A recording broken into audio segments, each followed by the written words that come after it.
The team is now kind of shifting vision, and that they're looking to compete now for 2025 and 2026, and that 2024 it was not going to be a reload situation in New York, and that it was going to be more of a transition in 2024, and that we're looking to make decisions to compete outside my contract window.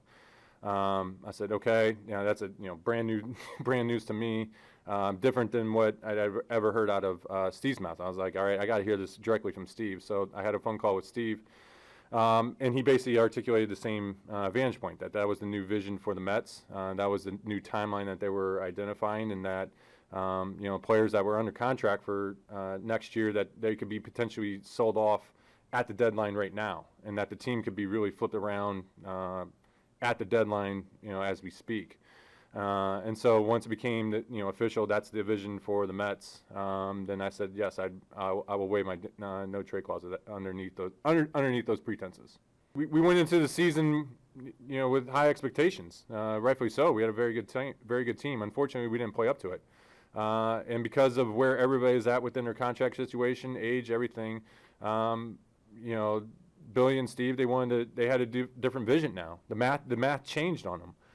They wanted to be able to flip guys for prospects, and so they were willing to, I assume they still are, looking to be able to trade guys off their roster to try to get more players that are going to be with them in those seasons in 2025 and 2026 that can help them win then.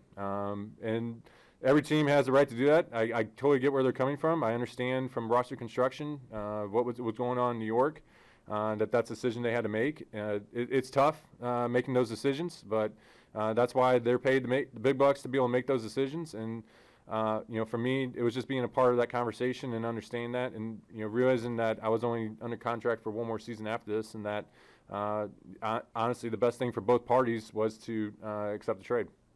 As much as it's been frustrating and it's been up and down for me, I'm also in a spot where I'm healthy. I'm getting my mechanics right, throwing the ball well, and you get the first place. Now you got to win.